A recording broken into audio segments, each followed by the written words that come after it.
প্রিয় খ্রিস্টীয় ভাই ও বোনেরা, আপনাদের প্রত্যেককে প্রভু যিশু নামে স্বাগত জানাই।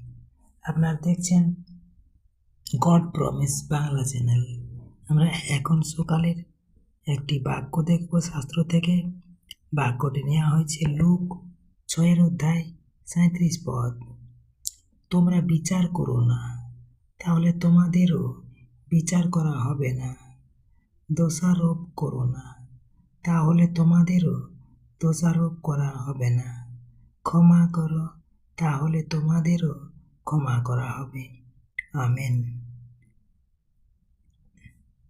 ঈশ্বর তার এই পদে বলছেন, প্রভু যিশু আমাদের শেখাচ্ছেন অন্যদের প্রতি কেমন মনোভাব রাখা উচিত।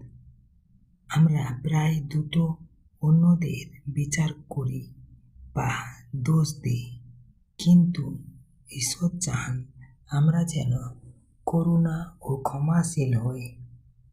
যেভাবে আমরা অন্যদের সাথে আচরণ করি, তেমনই আচরণ আমরা নিজেরাই পাই। তাই ক্ষমা, দয়া ও সহানুভূতির জীবনে খ্রিস্টীয় জীবনের মূল শিক্ষা। ঈশ্বর তার আপন বাক্যে প্রত্যেকে আশীর্বাদ করুন। আমেন। জয় ঈশ্বর। আসুন আমরা আজকের বাক্যের বিষয় ভিত্তি করে প্রার্থনা করি।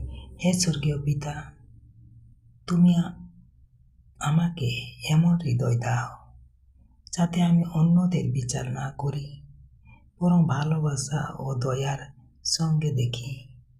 আমাকে ক্ষমা করতে শেখাও, যেমন তুমি আমাকে প্রতিদিন ক্ষমা করো।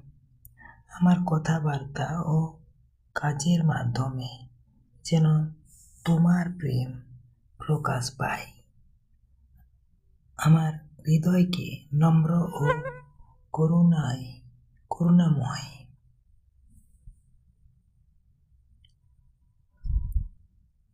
করুণাময় করো। প্রার্থনা প্রভু যিশুর নামে চাই। Amen, amen, amen. জয় যিশু। Praise the Lord.